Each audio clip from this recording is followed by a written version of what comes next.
Hello students and follower, সবাইকেই স্বাগত জানাচ্ছি আমার পৃথিবীতে।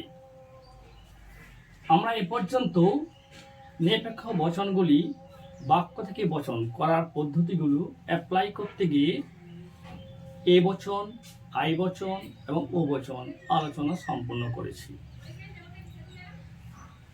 আজকে আমরা দেখে নেব কোন শব্দগুলো থাকলে ই বচন করা যাবে।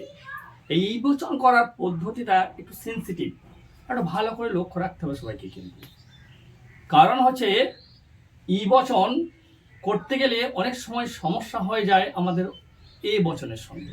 তাই ই বচনের নিয়মগুলো সব থেকে ভালো হয় যদি মুখস্থ করে নেওয়া হয়। মুখস্থ করা খুবই দরকার আছে। যাক, দেখা যাক প্রথম নিয়ম ই বচনে আমি যাচ্ছি। এই বচনের নিয়মটা সবাই মিলেই ফলো করো। দেখো, যেসব বাক্যে কোনো নয়, কেউ নয়, কখনোই নয়, কোনো মতেই নয়, কোনো দিনই নয়, একটিও নয়, একসঙ্গে নয়, কোনোটিই নয়, একেবারেই নয়, যুগপৎ নয়, নেই, এই ইত্যাদি এই ধরনের নাসূচক শব্দ থাকে সেগুলোকে ই বচন করতে হবে বা ই বচন করা যাবে। এক্সাম্পল নিলেই বিষয়গুলো আরো ভালোভাবে বোঝা যাবে এবং এই যে নাসূচক ইঙ্গিতগুলো রয়েছে এইগুলো কিভাবে বাক্যে অ্যাপ্লাই হচ্ছে এবং ওই অ্যাপ্লাই দেখে আমরা কিভাবে বচন করব তা খুব সুন্দরভাবে বোঝা যাবে। ফলো করো সবাই মিলে। কোনো নয়, প্রথমটাই দেখায় কোনো নয়, এটাই দেখায় ফার্স্টে। কোনো নয় এই শব্দটা বলা হলো কোনো পাখি, পশু নয়। বোঝা গেল? কোনো পাখি পশু নয়। এখানে স্পষ্ট সবাই দেখতে পাচ্ছ আশা করি বা পাচ্ছেন। কোনো শব্দটা আছে, এখানে নয় আছে, তাহলে কোনো নয় আমি পেয়ে গেলাম। এই কোনো নয় মানে একসঙ্গে লেগে আছে, মানে বাক্যর মধ্যে একসঙ্গে লেগে থাকবে, সেটা কিন্তু নয়। কোনো শব্দটা নয়, শব্দটা এই দুটি থাকলেই কিন্তু ধরে নিতে হবে সেটা ই বচন হবে। তাহলে বাক্যটা কি বচন করা যায়? ই বচনের আকার কি মনে আছে? আশা করি মনে থাকা উচিত। দু একজন বললে ভালো হয়। যাক, আমি বলছি ই বচন। আর এই বচন করার সময় একটা শর্ত বলেছিলাম যে যেটা আমি এখন এড়িয়েছি, এল লজিক ফর কথাটা কিন্তু লেখা অত্যন্ত জরুরি, বা বাংলায় বচন আকার বা যুক্তি আকার এটা লিখতেই হবে। কিন্তু এটা কিন্তু আমি বচন করার সময় বারবার অ্যাপ্লাই করিনি, কিন্তু সকলকেই এটা অ্যাপ্লাই করতে হবে। মনে থাকবে আশা করি। ঠিক আছে, দেখা যাক ই বচন আকার কি? কোনো। মানব হিসাবে ই বচনের ব্যবহার হয় কি? কোনো। আচ্ছা, কোনো পাখি পশু নয়। উদ্দেশ্যপদ কোনটা? কোনটা? পাখি। পশু দুটোই কিন্তু উদ্দেশ্যপদ। এ সমস্যা, যাকে খুশি তাকে বসালে কিন্তু হয়ে যাবে। কোনো পাখি, পশুটাকে উদ্দেশ্যপদ না করাটাই বেটার। কারণ কি? এখানে ঘোষণা করছে কিন্তু পাখিকে। কি ঘোষণা করছে? যে পশু নয়। তাহলে কোনো পশু নয় পাখি করলেও বচনটা হয়ে যাবে, কিন্তু বচনটার মধ্যে একটু ঘাটতি থেকে যাবে অর্থগত, বা বচনের যে উদ্দেশ্য এবং বিধেয় প্রতি যে নিয়ম বলা আছে সেটা কিন্তু ঘাটতি হয়ে যাবে। পাখি উদ্দেশ্য করে ভালো। তাহলে কোনো পাখি এই বচনের সঙ্গে যাও, মনে আছে? নেই মনে হয়। এই তো সংযোগ, কোনো পাখি নয় আর বিধেয় পদ পশু হলো। এই বচন অত্যন্ত সহজ, খুব সহজেই করা যাবে। তাহলে এবার পরে অপশন দেখি আমরা কি আছে। কি আছে? কেউ ই নয়। বাক্য নেওয়া যায় নাকি? না তোমাদের মধ্যে থেকে কমেন্ট হবে? আমাকে নিতে হবে, কিছু করার নাই। এখানে কমেন্ট করার জায়গা নাই যেহেতু। কেউই নয় বলা হলো কেউ ই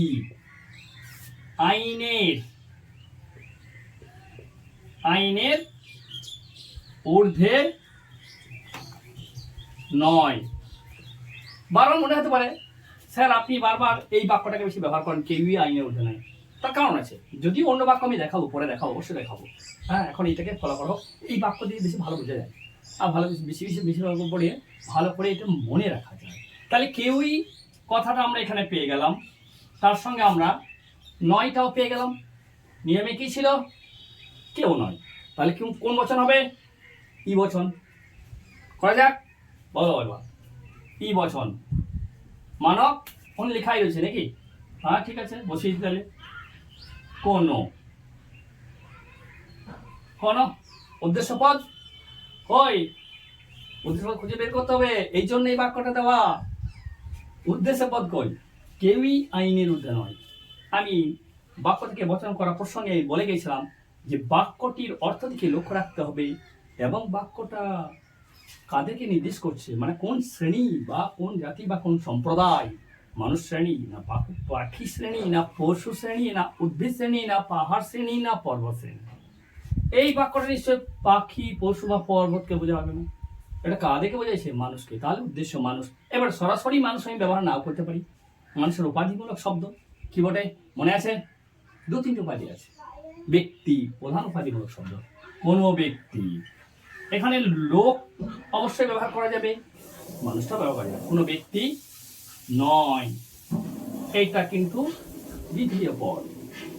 কোনো ব্যক্তি নয় আইনের ঊর্ধ্বে। বোঝা গেল? তাহলে এই বাক্যটা বারবার নেওয়ার যুক্তি কি রয়েছে? যে এখানে আরেকটা জিনিস আমরা শিখতে পাচ্ছি যে উদ্দেশ্যপদ না থাকলেও আমরা উদ্দেশ্যপদ কি করে ধরবো, এই জন্যই বাক্যটাকে বারবার নেওয়া হয়। অন্য বাক্যতে অবশ্যই দেখাবো।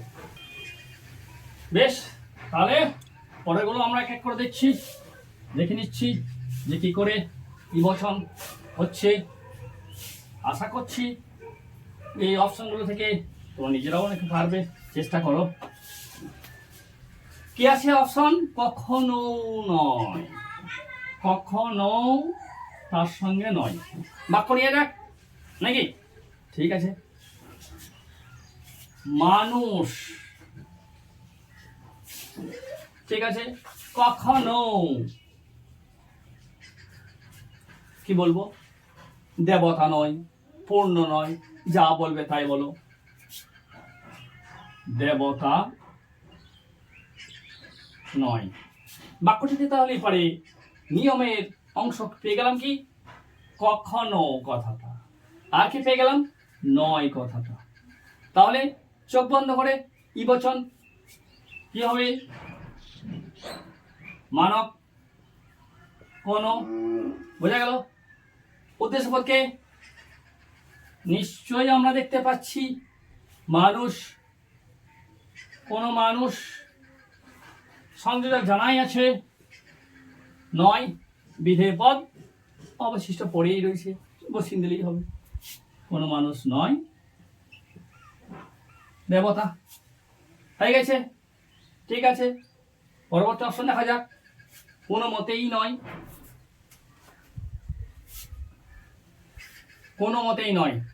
বাক্য মনে মনে করো কি হতে পারে, শুধু বই থেকে দেখলেই তো হবে না, নিজেকেও ভাবতে হবে, তাই তো? কোনো মতেই নয় বলা যাবে না একটা?